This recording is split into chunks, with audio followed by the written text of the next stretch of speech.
Hello friends, ये है हमारा आरबीआई का सिलेबस और हम कवर कर रहे थे alternate source of finance. Last video में हम अल्टरनेट सोर्सेज देख रहे थे और हमने लीजिंग तक सब कवर कर लिया था। इस वीडियो में हम फैक्टरिंग कवर करेंगे और उसके साथ फॉरफेटिंग भी समझ लेंगे। उसका रीज़न ये है कि इन दोनों में ज़्यादा डिफरेंस नहीं है। सो आइए स्टार्ट करते हैं फैक्टरिंग। इसे हम बहुत ही इंटरेस्टिंग एग्जाम्पल से समझते हैं। आपको जेठा तो मालूम ही है, वो एक बिजनेसमैन है और उसका दोस्त अय्यर एक साइंटिस्ट है। यहाँ सोचो कि जेठा अहमदाबाद में बिजनेस करता है और अय्यर चेन्नई में बिजनेस करता है।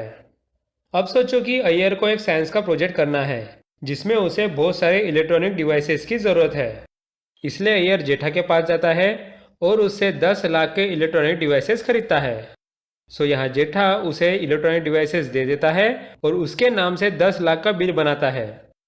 लेकिन यहाँ एक प्रॉब्लम होती है। अय्यर के पास अर्जेंट 10 लाख रुपए नहीं रहते, इसलिए वो जेठालाल को 10 लाख नहीं दे पाता।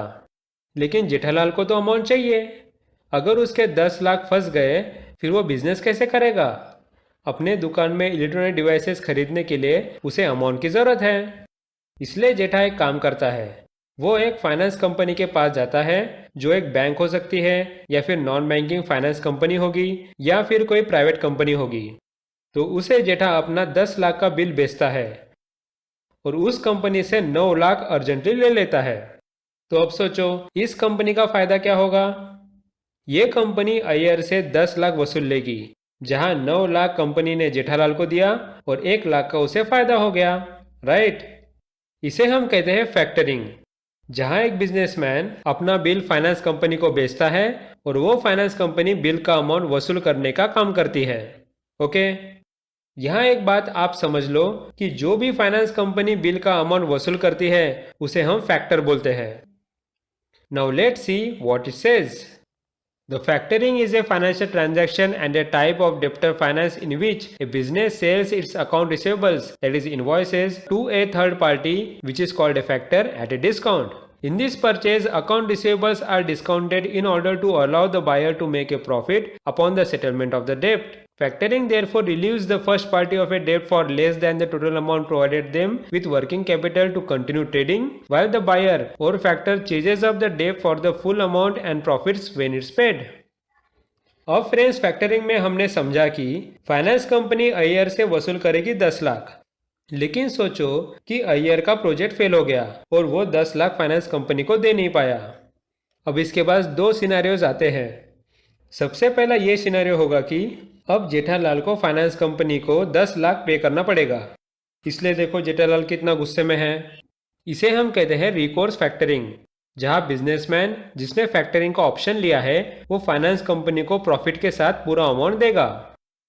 और दूसरा ऐसा सिनेरियो है जहां जेठालाल फाइनेंस कंपनी को कुछ भी अमाउंट नहीं देगा। यहाँ अय्यर भाई की पे करने की जिम्मेदारी फाइनेंस कंपनी ले लेती है और जेठालाल को कोई चिंता नहीं। इसलिए देखो जेठालाल कितना खुश रहता है। इसे हम कहते हैं नॉन रिकोर्स फैक्टरिंग, जहां बिजनेसमैन जिसने फैक्टरिंग का ऑप्शन लिया है वो फाइनेंस कंपनी को कोई भी अमाउंट पे नहीं करेगा। समझ गए आप रिकोर्स और नॉन रिकोर्स का डिफरेंस? याद रखने के लिए इतना समझ लो, रिकोर्स में जेठा नाराज रहता है और नॉन रिकोर्स में वो खुश रहता है। Okay, so now let's see what it says. In recourse factoring, if your customer does not pay your factor invoices for any reason, you are responsible to make the factor whole. That is, you must repay the factor for the advance you received plus the factoring discount owed on date of the chargeback. There is no debt protection under this type of service. And what is non-recourse factoring? In non-recourse factoring, if your customer does not pay due to insolvency or bankruptcy, in other words, your customer can't pay your invoices, the factor does not need to be made whole by you since you are factoring without recourse. The factor simply absorbs the loss. So friends, ये था हमारा factoring. अब next हम समझते हैं फॉरफेटिंग। यहाँ भी हम सेम एग्जाम्पल लेते हैं, जहाँ जेठालाल एक बिजनेसमैन होता है और अय्यर एक साइंटिस्ट होता है जिसे एक प्रोजेक्ट करना होता है। उस प्रोजेक्ट के लिए जेठालाल 10 लाख के इलेक्ट्रॉनिक डिवाइसेस बेचता है और अय्यर के नाम पे 10 लाख का बिल बनाता है। लेकिन अय्यर के पास अर्जेंट 10 लाख का अमाउंट नहीं रहता, इसलिए जेठा फाइनेंस कंपनी से 9 लाख लेता है और वो फाइनेंस कंपनी 10 लाख अय्यर से वसूल करती है। अब आप सोच रहे होंगे, सर ये तो बिल्कुल सेम दिख रहा है, इसका डिफरेंस क्या है? देखो, लास्ट एग्जाम्पल में जेठा अहमदाबाद में रहता है और अय्यर चेन्नई में। यहाँ बस इतना डिफरेंस है कि जेठा अहमदाबाद में रहता है और अय्यर न्यूयॉर्क यूएसए में रहकर प्रोजेक्ट कर रहा है। मतलब यहाँ जेठा एक्सपोर्टर हो गया है और अय्यर इंपोर्टर हो गया है। समझ गए? फैक्टरिंग नॉर्मल बिजनेस में होता है और फॉरफेटिंग स्पेसिफिकली एक्सपोर्ट इंपोर्ट बिजनेस में रहता है, मतलब कि इंटरनेशनल ट्रेड में होता है। और जिस तरह हम फैक्टरिंग में फाइनेंस कंपनी को फैक्टर बोलते हैं, उसी तरह हम फॉरफेटिंग में फाइनेंस कंपनी को फॉरफेटर बोलते हैं। ओके, बस इतना ही छोटा डिफरेंस होता है। So let's see what it says. Forfeiting is a factoring arrangement used in international trade finance by exporters who wish to sell their receivables to a forfeiter. Forfeiting is the purchase of an exporter's receivables at a discount by paying cash. The purchaser of the receivables or forfeiter must now be paid by importer to settle the debt. So friends, इस simple interesting example से आपको सब समझ में आ गया होगा। यहाँ हमारा अल्टरनेट सोर्स ऑफ फाइनेंस में फैक्टरिंग और फॉरफेटिंग कवर हो गया है। नेक्स्ट वीडियो में हम बाकी सोर्स ऑफ फाइनेंस कवर करेंगे।